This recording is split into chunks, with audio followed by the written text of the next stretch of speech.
अस्सलाम वालेकुम सजनों बेलियो मित्रों की हाल चाल है। मैं थोड़ा दोस्त मोहम्मद रिफ्तीज़र ते तुसी वेखदे पे अपना चैनल पंजाबी वसेब। आज काफी दिनों तो बाद एक व्लॉग लेके मैं थोड़ी खिदमत च हाजिर हां और व्लॉग नु एंड तक वेख लविया, हो सकदा है तुहानू कोई गल दी समझ आवे।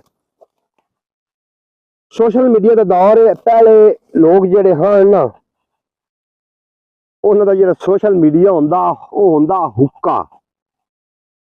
लोग हुक्के ते इकट्ठे हुंदे हन, वे सियाने बंदे होंदे हैं, सियाने बंदे को गल्लां सुनते हैं, उन्होंने मुड़ सियाने बंदे अखान भी आखने, किसी ने अखान आखना, कई आखना भी इको दाना वो भी काना, कई आखना बई कच्ची विछरी ढूई तरोड़दा पिया। उनकी सुर काई नामनी भी ये की अखान आन ते अगू पिछू लॉजिक की आ।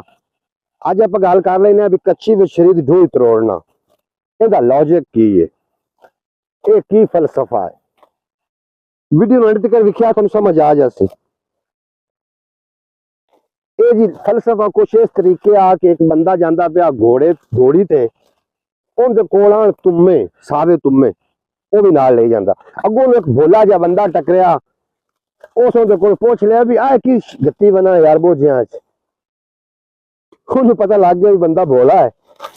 उस आख्या ये घोड़ी आंडे ते आई है तो अंडे लाए ने ते अंडे ने घोड़ी दे।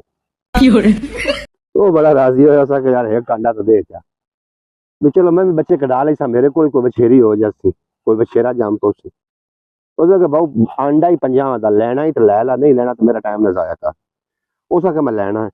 उसने कोई 50 रुपये दे के अंडा लै लिया तुम्मा ते टुर पिया घर नूं। घोड़ी वाला टुर पिया।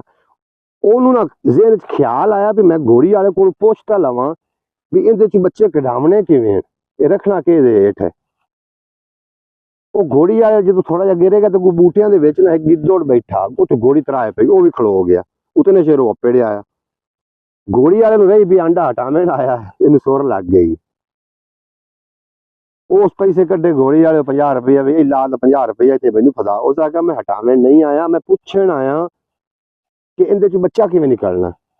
वो घोड़ी वाले आख्या भी थईए तेन दसा कि घर जा कढे से। उस आखे थईए दस।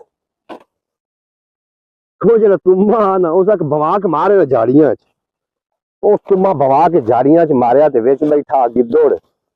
गिद्धा और बज्जे ते उस आख्या आ बछेरी गया यार दी नापला। वो लग मगर गया, गिद्धड़ा वो तो किसी होर बूटे नूं वड़ गया। बड़ा अफसोस नाल घोड़ी वाला गां वग गया। घर आया, घर उनकी धी आई रोटियां भी पकाईंदी। ऐ बड़ा निम्मू जाना हो के बाहर आई करके। उस आख्या अब्बा की होया जी? उसके पुत्र गल ना ला भी हाँ भी हुए 50 मेरे को 50 का मैं लै बैठा घोड़ी का अंडा। उसके पुत्र लिया घोड़ी का अंडा, उठइए बन बैठा, उहदे चों निकली बछेरी ते वो मल गई, तो पता नहीं गई किहड़े पासे। वो धी होंदी आख्या भी अब्बा वो तो बछेरी आ जाती ना घर, ते चलो दाने चावने मैं उसे ते चा लियावां। दो त्राए उन्हें वगाए ढोई वाले। तू कच्ची बछेरी ढोई तरोड़ूंगा, उतू बंदे उन्हें वजह की हो सकिया ऐसे इस तरीके गल हो सकिया। वो बछेरी नहीं है, तेन कुछ चगल बना गया। उतू अखान पाया गया भी कच्ची बछेरी ढोई तरोड़ूंगा। जिंदी असल कहानी जी है वो मैं थोड़ा सुना बैठा। अगर कहानी चंगी लगी तो कॉमेंट बॉक्स ना अपनी राय का इजहार जरूर देना। तो इहो जी कहानियां मैं पंजाबी वसेब से अपलोड करता रहा। टाइम लगे तो जनाब वेंदे रहा, वेख के चैनल सब्सक्राइब भी जरूर कर लविया। इस